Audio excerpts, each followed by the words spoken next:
Pois que diz a Escritura? Creu Abraão em Deus, e isso lhe foi imputado como justiça. Romanos capítulo 4, versículo 3. Amados irmãos e irmãs em Cristo, a caminhada cristã é, essencialmente, uma jornada de fé. Desde o primeiro passo que damos em direção a Deus até o último suspiro de nossa vida, tudo gira em torno da confiança que depositamos em quem Deus é e no que Ele fez por nós. Em Romanos capítulo 4, o apóstolo Paulo nos conduz a uma profunda reflexão sobre a natureza da salvação, nos apresentando o exemplo de Abraão como paradigma da justificação pela fé. Este capítulo é fundamental para compreendermos que ninguém é salvo por obras, por méritos ou por rituais religiosos, mas somente pela fé. Abraão, o pai da fé, é destacado aqui como exemplo supremo de alguém que agradou a Deus não por suas ações, mas porque creu. O tema da mensagem de hoje é Justificados pela fé, o exemplo de Abraão. Vamos mergulhar neste ensino transformador, que desmascara o orgulho religioso e exalta a graça de Deus. 1. Abraão não foi justificado pelas obras. Versículos de Números 1 a 5. Logo no início do capítulo, Paulo faz uma pergunta retórica: que diremos, pois, ter alcançado Abraão, nosso pai segundo a carne? Versículo de número 1. Ele confronta a ideia de que a justificação poderia vir pelas obras. Se fosse assim, Abraão teria do que se gloriar. Mas Paulo é enfático: não diante de Deus. A citação de Gênesis capítulo 15, versículo de número 6, Abraão creu em Deus, e isso lhe foi imputado como justiça, é o coração deste capítulo. Aqui aprendemos uma verdade essencial: a justiça não é conquistada, ela é imputada. Deus atribui justiça àquele que crê, não porque ele a mereça, mas por graça. Paulo continua dizendo que aquele que trabalha recebe o salário como dívida, não como favor. Mas o que crê em Deus, que justifica o ímpio, a sua fé lhe é imputada como justiça, versículo de número 5. Ou seja, é Deus quem justifica o pecador, não por suas obras, mas por sua fé.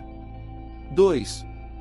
Davi também testificou da bem-aventurança da justificação pela fé, versículos de números 6 a 8. Paulo então reforça o argumento com o testemunho de Davi, citando o Salmo capítulo 32. Bem-aventurados aqueles cujas iniquidades são perdoadas, e cujos pecados são cobertos. Bem-aventurado o homem a quem o Senhor não imputa o pecado. Mesmo Davi, o grande rei e adorador, entendeu que o perdão e a justiça de Deus eram atos de misericórdia, não de mérito.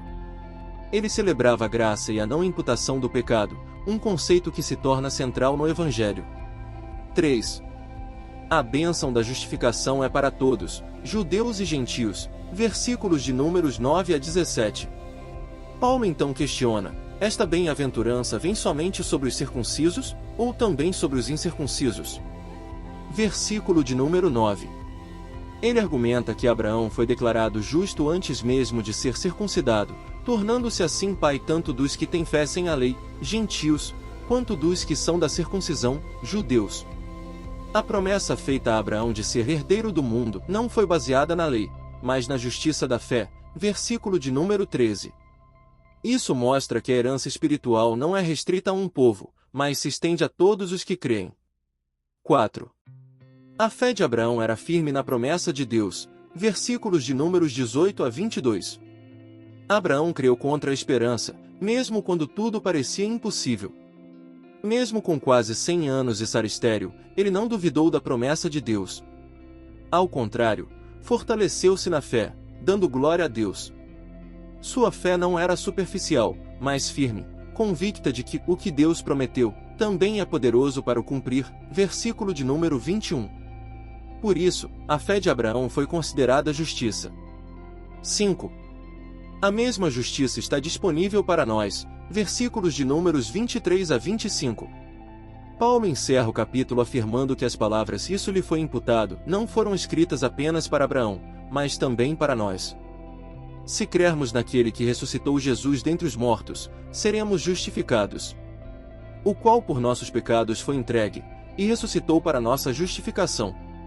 Versículo de número 25.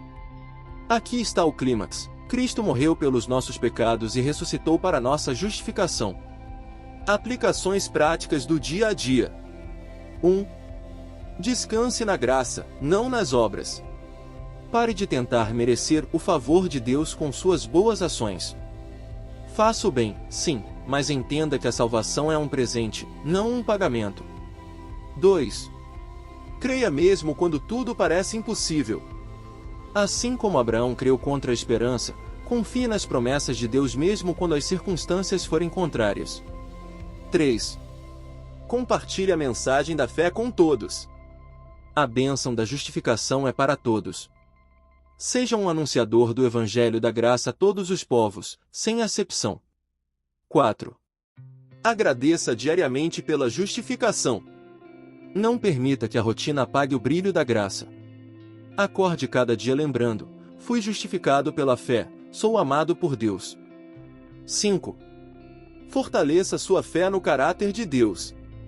Não é o tamanho da sua fé que salva, mas o objeto dela. Deus é fiel. Confie em quem Ele é e no que Ele prometeu. 6. Lute contra o orgulho espiritual. Lembre-se que tudo que você tem em Deus foi dado pela graça. Isso te ajuda a ser humilde e compassivo com os outros.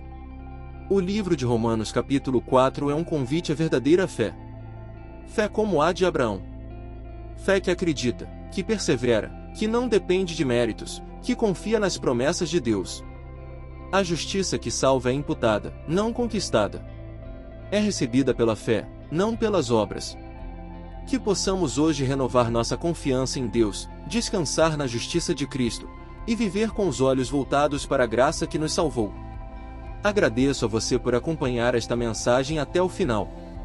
Se esta palavra falou ao seu coração, compartilhe com outras pessoas. Inscreva-se neste canal, curta e ative o sininho para continuar recebendo mensagens edificantes. Juntos, vamos espalhar a verdade do Evangelho. Oração final. Senhor Deus e Pai, obrigado porque tua justiça não depende das nossas obras, mas da fé em Cristo. Te louvamos pela vida de Abraão, que creu, e por ter deixado esse exemplo para nós. Ajuda-nos a viver pela fé, a confiar nas tuas promessas e a rejeitar todo orgulho espiritual. Que nossa vida glorifique teu nome, e que o Evangelho da graça seja o centro da nossa pregação. Fortalece aqueles que estão fracos na fé, renova os corações cansados e derrama a tua paz sobre todos nós. Em nome de Jesus. Amém.